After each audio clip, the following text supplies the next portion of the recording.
بسم اللہ الرحمن الرحیم۔ سیرت النبی صلی اللہ علیہ وسلم، باب نمبر 5۔ محمد صلی اللہ علیہ وسلم کا ستارہ چمکا۔ ملک شام کا ایک یہودی ایس مکہ سے کچھ فاصلے پر رہتا تھا۔ وہ جب بھی کسی کام سے مکہ آتا، وہاں کے لوگوں سے ملتا تو ان سے کہتا، بہت قریب کے زمانے میں تمہارے درمیان ایک بچہ پیدا ہوگا، سارا عرب اس کے رستے پر چلے گا، اس کے سامنے ذلیل اور پست ہو جائے گا، وہ عجم اور اس کے شہروں کا بھی مالک ہو جائے گا۔ یہی اس کا زمانہ ہے۔ جو اس کی نبوت کے زمانے کو پائے گا اور اس کی پیروی کرے گا، وہ اپنے مقصد میں کامیاب ہوگا۔ جس خیر و بھلائی کی وہ امید کرتا ہے، وہ اس کو حاصل ہوگی، اور جو شخص اس کی نبوت کا زمانہ پائے گا مگر اس کی مخالفت کرے گا، وہ اپنے مقصد اور آرزوؤں میں ناکام ہوگا۔ مکہ معظمہ میں جو بھی بچہ پیدا ہوتا، وہ یہودی اس بچے کے بارے میں تحقیق کرتا اور کہتا، ابھی وہ بچہ پیدا نہیں ہوا۔ آخر جب نبی اکرم صلی اللہ علیہ وسلم اس دنیا میں تشریف لائے تو عبد المطلب اپنے گھر سے نکل کر اس یہودی کے پاس پہنچے۔ اس کی عبادت گاہ کے دروازے پر پہنچ کر انہوں نے آواز دی۔ ایس نے پوچھا، کون ہے؟ انہوں نے اپنا نام بتایا، پھر اس سے پوچھا، تم اس بچے کے بارے میں کیا کہتے ہو؟ اس نے دیکھا، پھر بولا، ہاں تم ہی اس کے باپ ہو سکتے ہو۔ بے شک وہ بچہ پیدا ہو گیا ہے جس کے بارے میں نے تم لوگوں سے کہا کرتا تھا۔ وہ ستارہ آج طلوع ہو گیا ہے جو اس بچے کی پیدائش کی علامت ہے، اور اس کی علامت یہ ہے کہ اس وقت اس بچے کو درد ہو رہا ہے۔ یہ تکلیف اسے 3 دن رہے گی اور اس کے بعد یہ ٹھیک ہو جائے گا۔ راہب نے جو یہ کہا تھا کہ بچہ 3 دن تک تکلیف میں رہے گا، تو اس کی تفصیل یہ ہے کہ آپ نے 3 دن تک دودھ نہیں پیا تھا۔ اور یہودی نے جو یہ کہا تھا کہ ہاں آپ ہی اس کے باپ ہو سکتے ہیں، اس سے یہ مراد ہے کہ عربوں میں دادا کو بھی باپ کہا جاتا ہے، اور نبی کریم صلی اللہ علیہ وسلم نے ایک بار خود فرمایا تھا، میں عبد المطلب کا بیٹا ہوں۔ یہودی نے عبد المطلب سے یہ بھی کہا تھا، اس بارے میں اپنی زبان بند رکھیں، یعنی کسی کو کچھ نہ بتائیں، ورنہ لوگ اس بچے سے زبردست حسد کریں گے، اتنا حسد کریں گے کہ آج تک کسی نے نہیں کیا، اور اس کی اس قدر سخت مخالفت ہوگی کہ دنیا میں کسی اور کی اتنی مخالفت نہیں ہوئی۔ پوتے کے متعلق یہ باتیں سن کر عبد المطلب نے ایس سے پوچھا، اس بچے کی عمر کتنی ہوگی؟ یہودی نے اس سوال کے جواب میں کہا، اگر اس بچے کی عمر طبیعی ہوئی تو بھی 70 سال تک نہیں ہوگی، بلکہ اس سے پہلے ہی 61 یا 63 سال کی عمر میں وفات ہو جائے گی۔ اس کی امت کی اوسط عمر بھی اتنی ہی ہوگی۔ اس کی پیدائش کے وقت دنیا کے بت ٹوٹ کر گر جائیں گے۔ یہ ساری علامات اس یہودی نے گزشتہ انبیاء کی پیشن گوئیوں سے معلوم کی تھیں، اور سب بالکل سچ ثابت ہوئیں۔ قریش کے کچھ لوگ عمرو بن نفیل اور عبداللہ بن حجش وغیرہ ایک بت کے پاس جایا کرتے تھے۔ یہ اس رات بھی اس کے پاس گئے جس رات آپ صلی اللہ علیہ وسلم کی پیدائش ہوئی۔ انہوں نے دیکھا کہ وہ بت اوندھے منہ گرا پڑا ہے۔ ان لوگوں کو یہ بات بری لگی، انہوں نے اس کو اٹھایا، سیدھا کر دیا، مگر وہ پھر گر گیا۔ انہوں نے پھر اس کو سیدھا کیا، وہ پھر الٹا ہو گیا۔ ان لوگوں کو بہت حیرت ہوئی، یہ بات بہت عجیب لگی۔ تب اس بت سے آواز نکلی، یہ ایک ایسے بچے کی پیدائش کی خبر ہے جس کے نور سے مشرق اور مغرب میں زمین کے تمام گوشے منور ہو گئے ہیں۔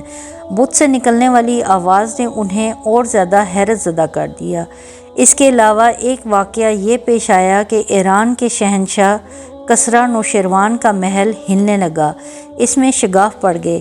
نوشیروان کا یہ محل نہایت مضبوط تھا، بڑے بڑے پتھروں اور چونے سے تعمیر کیا گیا تھا۔ اس واقعے سے پوری سلطنت میں دہشت پھیل گئی، شگاف پڑنے سے خوفناک آواز بھی نکلنے لگی۔ محل کے 14 کنگرے ٹوٹ کر نیچے آ گرے تھے۔ آپ کی پیدائش پر ایک واقعہ یہ پیش آیا کہ فارس کے تمام آتش کدوں کی وہ آگ بجھ گئی جس کی وہ لوگ پوجا کرتے تھے، اس کو بجھنے نہیں دیتے تھے، لیکن اس رات میں ایک ہی وقت میں تمام کے تمام آتش کدوں کی آگ آنن فانن بجھ گئی۔ آگ کے پوجنے والوں میں رونا پیٹنا مچ گیا۔ کسریٰ کے یہ تمام اطلاعات ملیں تو اس نے ایک کاہن کو بلایا۔ اس نے اپنے محل میں شگاف پڑھنے اور آتش کدوں کی آگ بجھنے کے واقعات اسے سنا کر پوچھا، آخر ایسا کیوں ہو رہا ہے؟ وہ کاہن خود تو جواب نہ دے سکا، تاہم اس نے کہا، ان سوالات کے جوابات میرا ماموں دے سکتا ہے، اس کا نام ستی ہے۔ نوشروان نے کہا، ٹھیک ہے، تم جا کر ان سوالات کے جوابات لاؤ۔ وہ گیا، ستی سے ملا، اسے یہ واقعات سنائے۔ اس نے سن کر کہا، ایک عصا والے نبی ظاہر ہو گئے ہیں جو عرب اور شام پر چھا جائیں گے، اور جو کچھ ہونے والا ہے ہو کر رہے گا۔ اس نے یہ جواب کسریٰ کو بتایا۔ اس وقت تک کسریٰ نے دوسرے کاہنوں سے بھی معلومات حاصل کر لی تھیں، چنانچہ یہ سن کر اس نے کہا، تب پھر ابھی وہ وقت آنے میں دیر ہے، یعنی ان کا غلبہ میرے بعد ہوگا۔ پیدائش کے 7ویں دن عبدالمطلب نے آپ کا عقیقہ کیا اور نام محمد رکھا صلی اللہ علیہ وآلہ وسلم۔ عربوں میں اس سے پہلے یہ نام کسی کا نہیں رکھا گیا تھا۔ قریش کو یہ نام عجیب سا لگا، چنانچہ کچھ لوگوں نے عبدالمطلب سے کہا، اے عبدالمطلب، کیا وجہ ہے کہ تم نے اس بچے کا نام اس کے باپ دادا کے نام پر نہیں رکھا بلکہ محمد رکھا ہے؟ اور یہ نام نہ تمہارے باپ دادا میں سے کسی کا ہے، نہ تمہاری قوم میں سے کسی کا ہے۔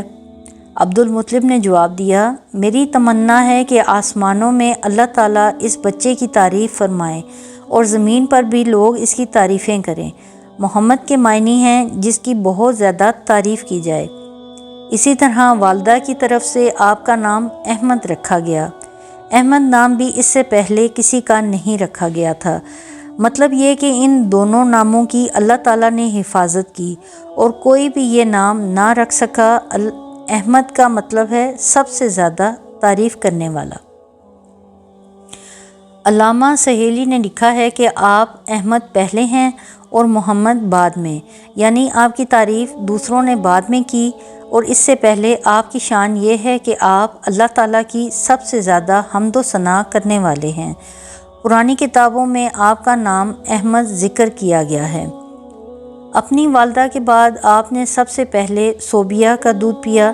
صوبیہ نبی کریم صلی اللہ علیہ وسلم کے چچا ابو لہب کی باندی تھیں۔ ان کو ابو لہب نے آپ کی پیدائش کی خوشی میں آزاد کر دیا تھا۔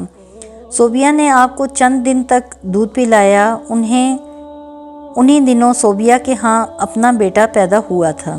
آپ کی والدہ نے آپ کو صرف 9 دن تک دودھ پلایا، ان کے بعد صوبیہ نے پلایا۔ پھر دودھ پلانے کی باری حضرت حلیمہ سعدیہ رضی اللہ تعالیٰ عنہا کی آئی۔ حضرت حلیمہ سعدیہ رضی اللہ تعالیٰ عنہا اپنی بستی سے روانہ ہوئیں۔ ان کے ساتھ ان کا دودھ پیتا بچہ اور شوہر بھی تھے۔ حضرت حلیمہ سعدیہ رضی اللہ تعالیٰ عنہا دوسری عورتوں کے بعد مکہ میں داخل ہوئیں۔ ان کا خچر بہت کمزور اور مریل تھا۔ ان کے ساتھ ان کی کمزور اور بوڑھی اونٹنی بھی تھی، وہ بہت آہستہ چلتی تھی۔ ان کی وجہ سے حلیمہ رضی اللہ تعالیٰ عنہا قافلے سے بہت پیچھے رہ جاتی تھیں۔ اس وقت بھی ایسا ہی ہوا، وہ سب سے آخر میں مکہ میں داخل ہوئیں۔